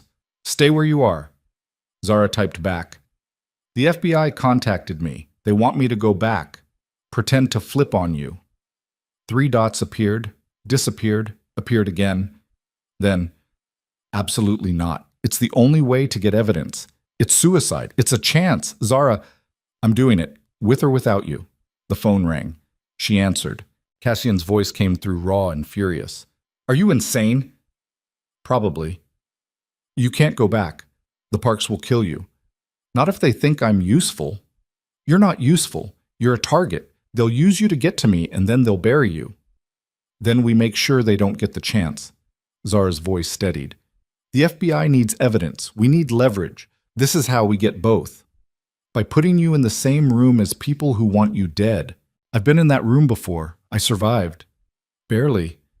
"I'm not afraid, Cassian." "Well, I am." His voice cracked. "I'm terrified. Because the last time I let someone He stopped, breathed hard. "The last time I trusted someone to handle the Parks alone, they ended up dead." Zara's chest tightened. "Who?" "My father. He thought he could negotiate, thought he could reason with them. They put a bullet in his head and made it look like a robbery." "I'm not your father's." "You're worse. Because if something happens to you, I won't recover." The words hung between them like a grenade. Zara swallowed hard. "Then help me. Don't let me do this alone." Silence stretched. Then Cassian said, "Give me 12 hours. I'll set it up. But we do this my way, with my people. And if anything goes wrong, if I give the signal, you run. No questions, no arguments. You just run. Okay? Promise me." "I promise." "Zara." "Yeah? If you die doing this, I'll kill you." She laughed. It came out broken. "Deal." The line went dead. Zara sat in the dark and waited for the world to catch fire. The meet was set for a private gallery in Itaewon. Neutral ground. Public enough to discourage violence. Private enough for real conversations. Zara arrived wearing clothes Cassian's people had delivered. Black jeans, leather jacket, boots that looked casual but could run if needed. No wire, no tracker. The FBI had wanted to outfit her with surveillance equipment, but Cassian had vetoed it. "They'll sweep you, and if they find anything, you're dead before you hit the ground." So she walked in clean, vulnerable, alone. The gallery was empty except for 2 people. Seraphine stood near a sculpture that looked like twisted metal and broken dreams, white suit crisp, hair perfect, smile sharp enough to cut glass. And beside her, Zara's breath stopped. A man in his 60s. Silver hair. Cold eyes. Tailored suit that screamed old money and older violence. She recognized him from photos Cassian had shown her. Chairman Park. Seraphine's father, the head of the family. "Zara." Seraphine's voice dripped false warmth. "Thank you for coming." "I didn't have much choice. Everyone has choices. You just made a smart one." Seraphine gestured toward her father. "I don't believe you've met. Chairman Park, this is Zara Vale, the woman who saved Cassian's life, and then, well, you saw the news." Chairman Park studied Zara like she was a bug under glass. "You're younger than I expected." "You're exactly what I expected." His eyebrow lifted. "Bold. Seraphine said you had spirit." "Seraphine doesn't know anything about me. Doesn't she?" The chairman moved closer. "She knows you infiltrated Cassian's organization. She knows you gained his trust. She knows you made him believe you loved him." Zara's pulse spiked. "I didn't infiltrate anything. I was used by my brother, by the FBI, by everyone, including Cassian, especially Cassian." Seraphine's smile widened. "See? I told you she'd be reasonable. Chairman Park circled Zara slowly. What do you want, Ms. Vale? Protection. Money. A way out of this city before Cassian realizes I'm still alive and comes looking. And in exchange, everything I know about his operation, security protocols, business contacts, offshore accounts, weak points. You'd betray him. He betrayed me first. The chairman stopped in front of her. I don't believe you. Zara's throat went dry. What? I think you're still working with him. I think this is a setup. I think you walked in here hoping to record a confession or gather evidence or play hero one more time. His voice dropped to ice. Am I wrong? Zara forced herself to meet his eyes. You're paranoid. I'm careful. There's a difference. He pulled out his phone, tapped something, then turned the screen toward her. Video footage. Grainy, but clear. Cassian, 2 hours ago, entering a building downtown, meeting with someone whose face was blurred. That's a federal prosecutor, the chairman said. Cassian's been feeding them information for weeks, and you, he leaned in, you're the insurance policy, the sympathetic witness who'll testify against us when the indictments come down. That's insane. Is it? He pocketed the phone. Then prove it, right now. Call him, tell him you're with us, tell him you're done protecting him. Zara's heart slammed against her ribs. I don't have his number anymore. I threw away my phone after the breakup. How convenient. Seraphine pulled out her own phone, dialed, then held it toward Zara. Use mine. The line rang. Once. Twice. Cassian answered. What do you want, Seraphine? His voice sent lightning through Zara's veins. Seraphine's eyes locked onto Zara's. I have someone here who wants to talk to you. She handed the phone over. Zara pressed it to her ear, throat closing. Zara? Cassian's voice went sharp. Afraid. Zara, where are you? With the Parks. Silence. Then, get out, now. I can't. Zara, I'm done, Cassian. I'm done being used, done being lied to, done pretending this meant something when it was just... Her voice cracked. She wasn't acting anymore. When it was just another game. You don't mean that. I do. Then look me in the eye and say it. Zara's breath hitched. What? If you're really done, if you really believe I used you, then meet me. Tonight. Look me in the eye and tell me you feel nothing. Seraphine reached for the phone. That's enough. But Zara pulled away. Where? Cassian's voice dropped. The place we first met, 1 hour. Come alone or don't come at all. The line went dead. Seraphine snatched the phone back. What did he say? Zara's mind raced. The place they first met. The elevator. Prugio Tower. It was a trap. Had to be. Or a rescue. She couldn't tell anymore. He wants to meet, Zara said. Tonight. Alone. Chairman Park's expression didn't change. And you said yes. I said I'd think about it. You'll go. It wasn't a question. Because despite everything, you still care about him, which makes you predictable. And predictable people are easy to control. I'm not going. Yes, you are. Because if you don't, we'll assume you're working with him, and we'll handle you accordingly. The chairman stepped closer. But if you do go, if you meet him, we'll be watching. And when he reveals whatever plan you two have been cooking up, we'll have everything we need to destroy you both. Zara's hands curled into fists. And if there is no plan, then one of you won't leave that building alive. He smiled. It was the coldest thing Zara had ever seen. Seraphine will accompany you. Make sure you don't lose your nerve. I don't need a babysitter. You don't have a choice. Seraphine looped her arm through Zara's like they were friends. This will be fun, like old times. We don't have old times. Not yet, but give it an hour.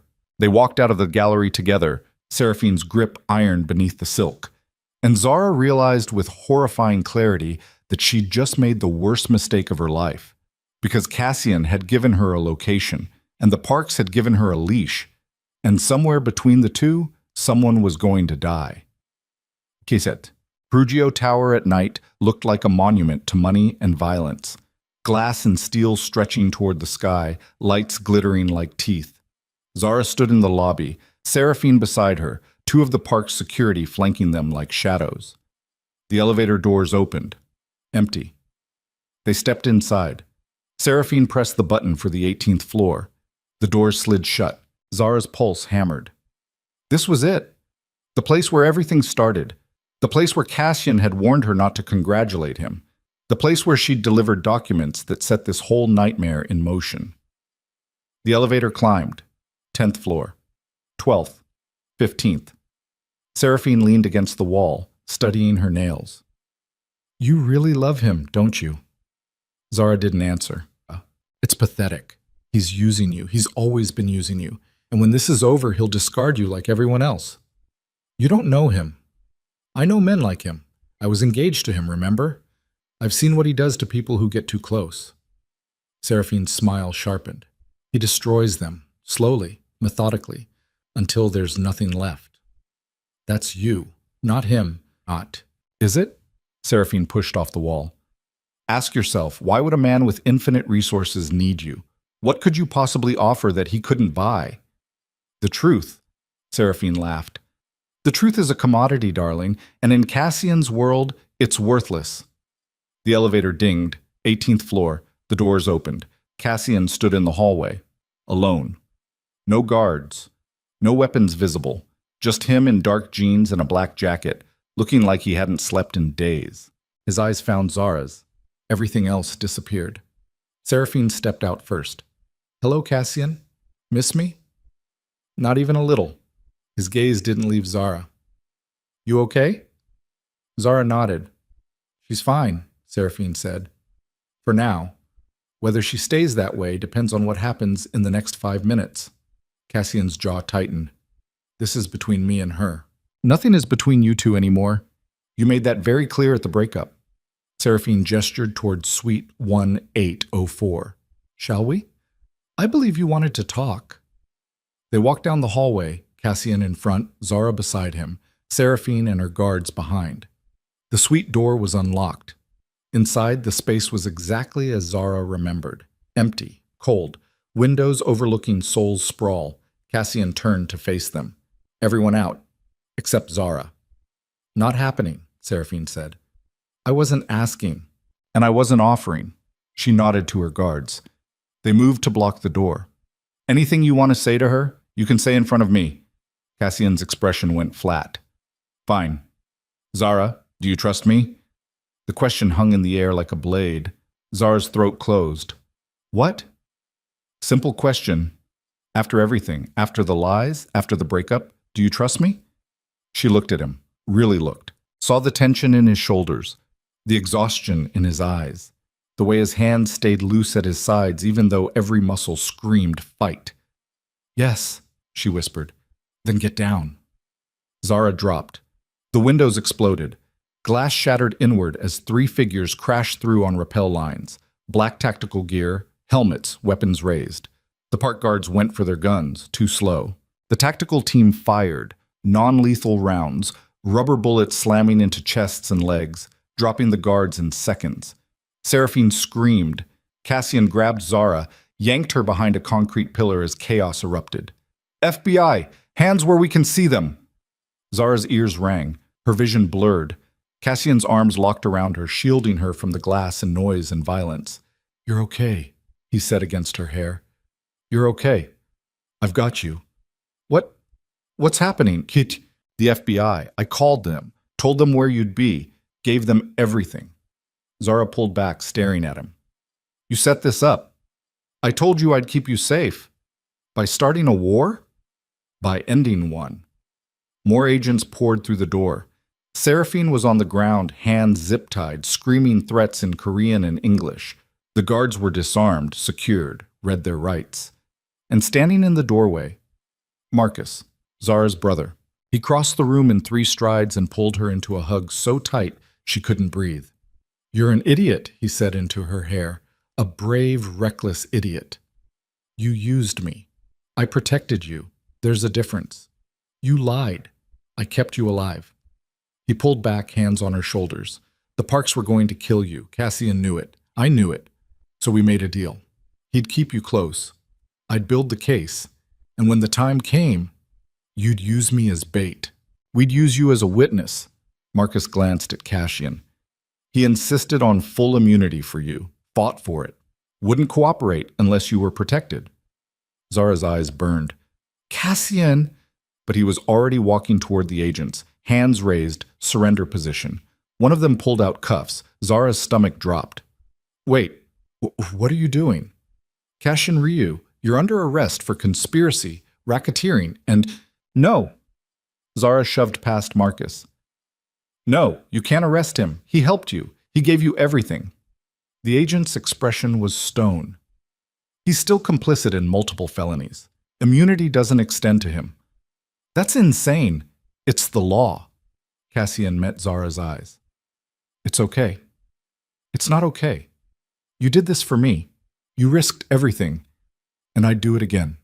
His voice was quiet, certain. You were right. Some things are worth fighting for, even if you lose. You're not losing. I won't let you Zara. He stepped closer, cuffs already locked around his wrist. You're safe. Your mom's safe. The parks are done. That's enough. It's not enough. Her voice broke. You can't just give up. I'm not giving up. I'm choosing. He leaned in, forehead touching hers. I'm choosing you, even if it costs me everything. The agents pulled him back. Zara reached for him, but Marcus held her. Let them work, her brother said. He's got lawyers, good ones. He'll be okay. You don't know that. I know he fought like hell to protect you. That counts for something. Zara watched them lead Cassian away, watched him disappear into the elevator, back straight, head high, never looking back. And she realized with devastating clarity that he'd been planning this all along. The breakup, the meet, the FBI, all of it designed to get her out, to save her, even if it destroyed him. Seraphine was still screaming as they dragged her past. This isn't over! You think you've won? You haven't won anything! But Zara wasn't listening. She was staring at the empty hallway where Cassian had stood, at the place where everything had started and ended, and maybe, if she fought hard enough, could start again. But the FBI field office was fluorescent lights and cold coffee and questions that went on for hours. Zara told them everything, the documents, the wedding, the threats, every conversation with Seraphine, every moment with Cassian. They recorded it, cataloged it, turned her life into evidence. When they were done, Agent Chen walked her out. You did good, she said. Really good. We've got enough to put the parks away for decades. And Cassian, she paused. His cooperation will count in his favor. He won't walk free. But he won't spend the rest of his life in prison either. How long? 3 years. Maybe 5 if the judge is harsh, but with good behavior. 3 years. Zara's chest felt hollow. That's a long time. It's better than dead. Is it? Agent Chen's expression softened. He asked me to give you something. She handed Zara an envelope. Inside, a single piece of paper. Cassian's handwriting. You saved my life twice. Once in a wedding, once in this. I don't know how to repay that, but I know I don't regret it. Any of it, even the parts that hurt. Wait for me. Or don't. I'll understand either way. But if you do, if you're still there when I get out, I promise I'll spend the rest of my life making sure you never regret saving me. Yours, C. Zara's hands shook. She folded the letter, pressed it against her chest, and made a decision that would define the rest of her life. 3 days later, Zara stood in a courtroom and watched Cassian plead guilty to 7 counts of conspiracy and racketeering. He wore a suit, looked calm, answered the judge's questions with quiet certainty. When the sentence came down, 4 years, eligible for parole in 3, he didn't flinch, just nodded, accepted it. The bailiffs moved to take him away. He turned, their eyes met across the courtroom. Zara stood and mouthed 2 words. I'll wait. Cassian's expression cracked, just for a second. Then he smiled and let them lead him away. Zara walked out of the courthouse into Seoul's winter sun, Marcus beside her, and felt something shift in her chest. Not closure, not relief, just the quiet certainty that some stories didn't end. They just paused, waiting for the next chapter to begin. The first letter came 3 weeks after the sentencing. Zara found it in her mailbox at the new apartment Marcus had helped her rent in Yeonam-dong, A neighborhood far enough from Gangnam's glitter to feel like breathing again. The envelope was plain, institutional, stamped with the name of a correctional facility 2 hours outside Seoul. She stared at it for a full minute before opening it. Inside, Cassian's handwriting. Neat, controlled, like he was keeping himself together one carefully formed letter at a time. Day 21. They gave me a cellmate who snores. I'm not sleeping much, but that's okay. Gives me time to think. I keep replaying that moment in the courthouse. When you stood up. When you said you'd wait. You shouldn't. I want you to know that. You shouldn't put your life on hold for someone who doesn't know when or if he'll deserve you when this is over. But I'm selfish enough to hope you do anyway. How's your mom?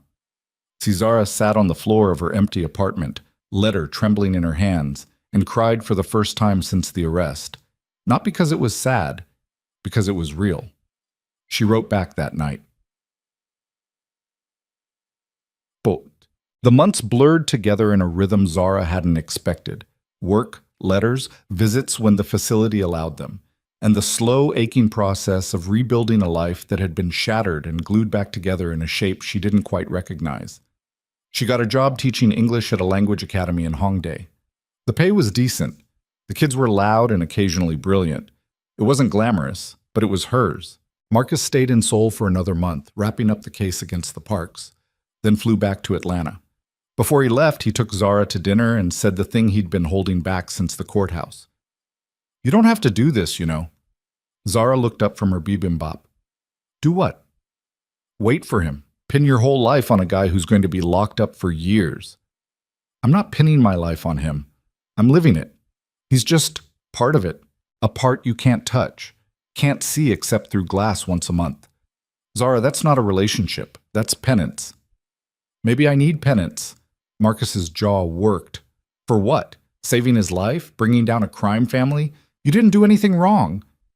I fell in love with someone I shouldn't have. That's not a crime. It feels like one. Her brother reached across the table, grabbed her hand. You deserve better than waiting. Maybe. Zara's throat tightened. But I'm doing it anyway. Marcus squeezed her hand and didn't argue. 3 days later, he was gone, and Zara was alone again. Except she wasn't, because every week another letter came. Book. Day 87. I'm teaching English to some of the other inmates.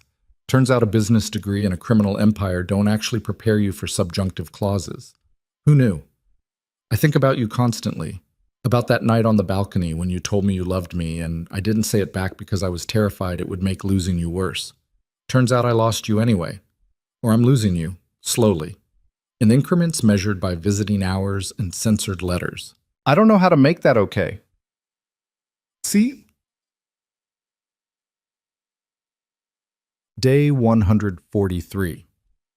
One of the guards asked me why I'm in here. I told him I tried to protect someone and it backfired. He laughed, said that's the story of every guy in this place. Maybe he's right. Maybe we're all just people who loved the wrong person or made the wrong choice or believed we could outrun consequences. I don't regret protecting you, but I regret that it cost us time. How much time do we have left? That's the question that keeps me up at night. C. That's day 200. My lawyer says I might be eligible for early parole. 18 months if I keep my head down and don't cause trouble. 18 months sounds like forever and nothing at the same time. I keep thinking about what happens after, if there even is an after, if you'll still be there, if I'll still be someone worth waiting for. I don't know the answer to any of it, but I'm trying to become someone who deserves one. C. Zara read every letter twice. Once when it arrived, once before she slept. She wrote back every time, told him about her students, about the neighborhood, about her mom, who'd been moved to a better facility in Atlanta, fully covered, memory still gone but body stable. She didn't tell him about the night she woke up reaching for someone who wasn't there, or the way her chest ached every time she passed Prugio Tower, or how she'd kept the engagement ring he'd given her, hidden in a drawer she never opened but couldn't throw away. Some truths were too raw to put on paper. The first visit happened on a gray morning in April, 8 months after the sentencing. Zara took a bus to the facility, went through security, waited in a room that smelled like industrial cleaner and broken promises. When they brought Cassian in, she almost didn't recognize him. He'd lost weight. Not much, but enough to sharpen the angles of his face. His hair was shorter. No designer clothes, just standard issue prison uniform that made him look younger and harder at the same time. But his eyes were the same. Tired. Wary. Hungry for something he couldn't name. He sat across from her, hands folded on the table between them, and for a long moment neither of them spoke. Then Cassian said, "You came." "Of course I came." "I wasn't sure you would." "I said I'd wait." People say a lot of things. His voice was rough, like he'd forgotten how to talk to someone who wasn't a guard or an inmate. "Doesn't mean they mean it." Zara leaned forward. "I meant it." Cassian's throat worked. "Why?" "Because I love you, and that doesn't stop just because you're in here." "It should." "Well, it doesn't." He stared at her like she was something impossible. "I don't deserve you." "Probably not, but that's not your call." A ghost of a smile flickered across his face. "You're stubborn." "You're just figuring that out now?"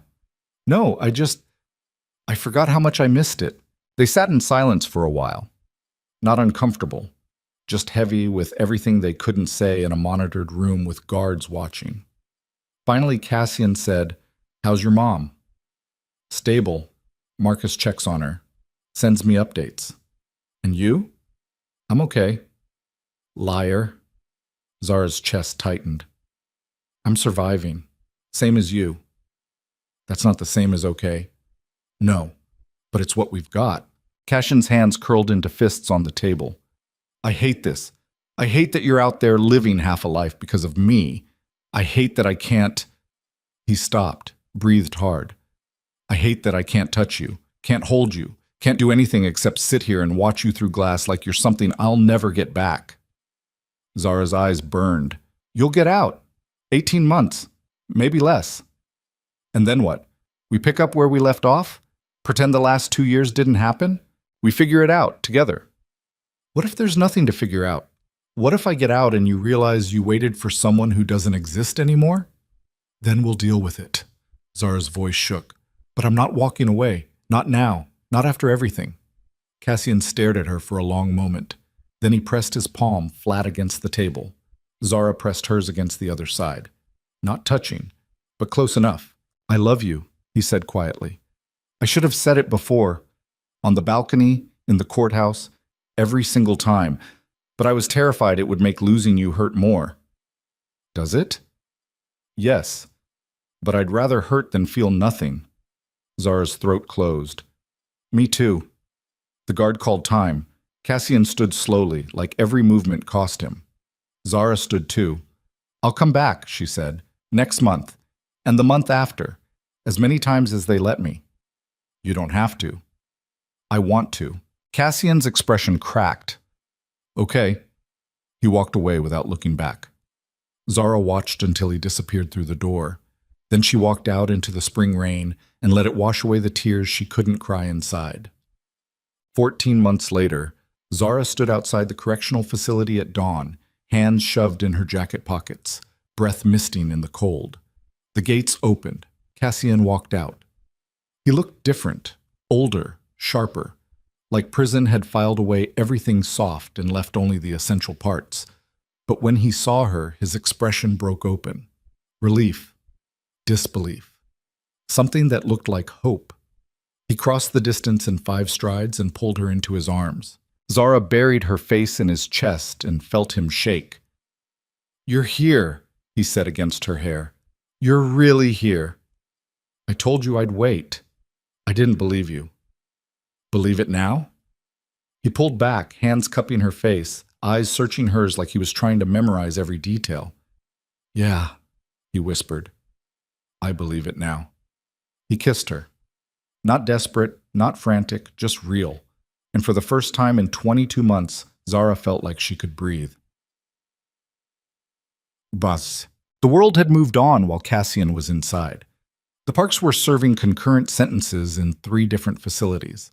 Seraphine got 15 years. Her father got 25.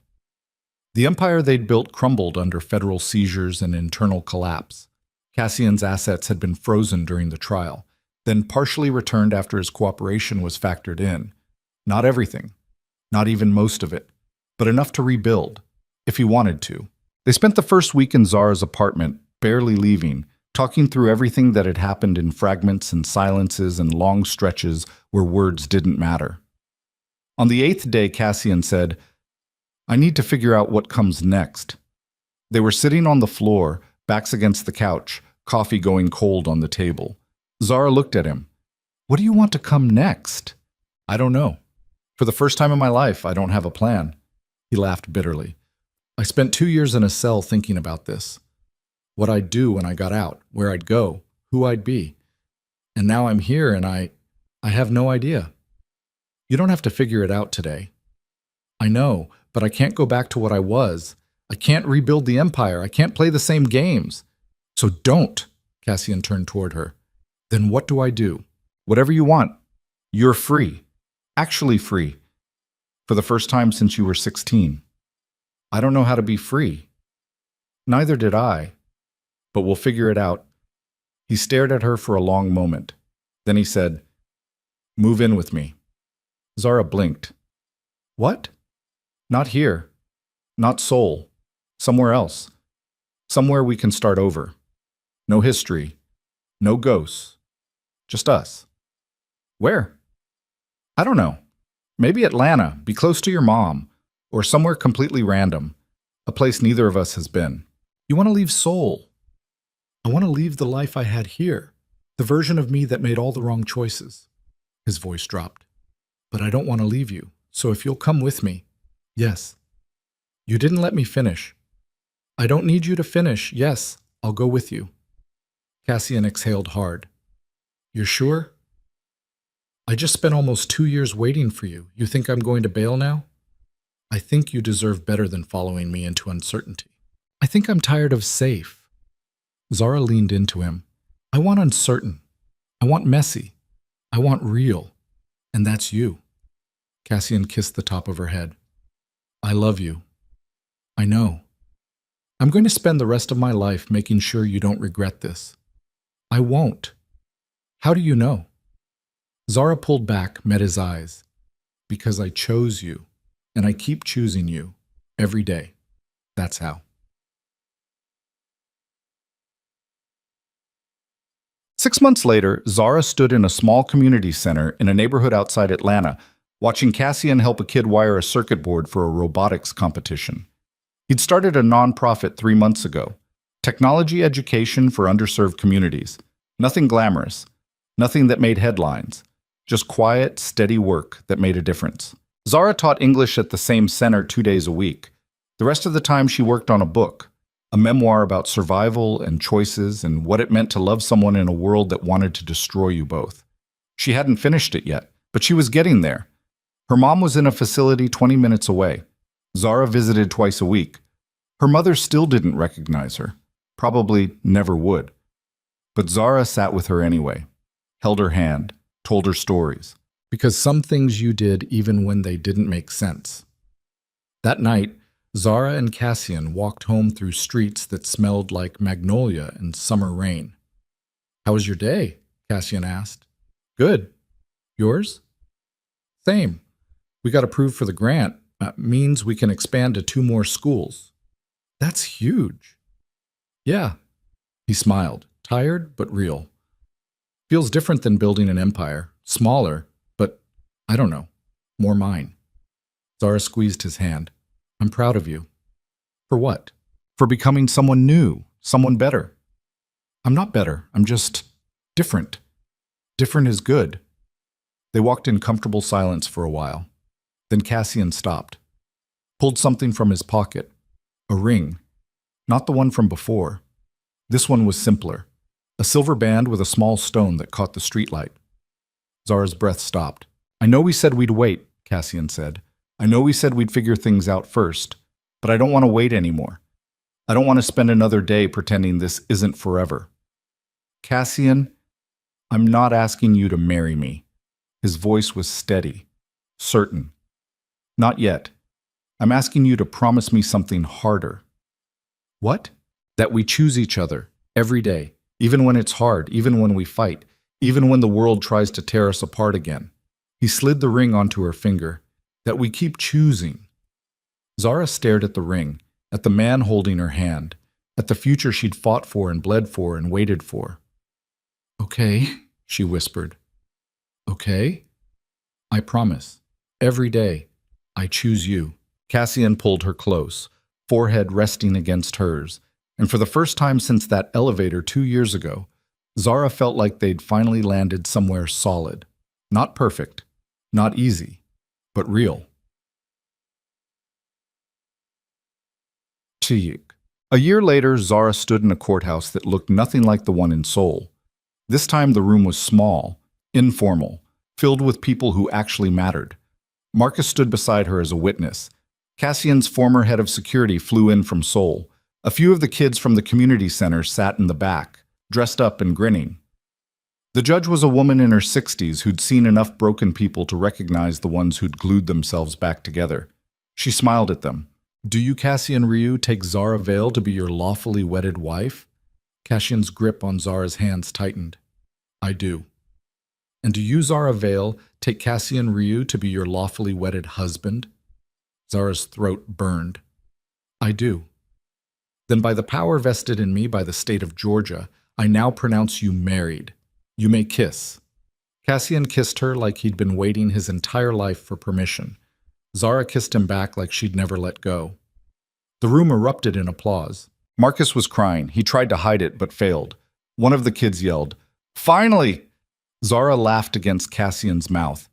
And somewhere in the back of her mind, she thought about the girl who'd walked into that elevator with a briefcase full of lies, who'd crashed a wedding to save a stranger, who'd fallen in love with someone she shouldn't have and fought like hell to keep him. That girl was gone. But the woman standing here, wearing a simple white dress, holding the hand of a man who'd been broken and rebuilt and was still figuring out how to be whole. She was stronger. She was sure. She was home. Eats.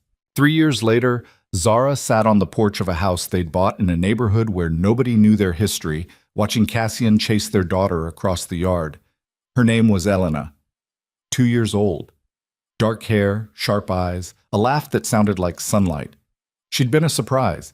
A beautiful, terrifying, life-changing surprise. Zara's book had been published 6 months before Elena was born. It sold okay. Not a bestseller, but enough that people read it, enough that occasionally someone would recognize her name and say, "You're the one who wrote about Soul." She always said yes, and left it at that. Because the story wasn't about soul.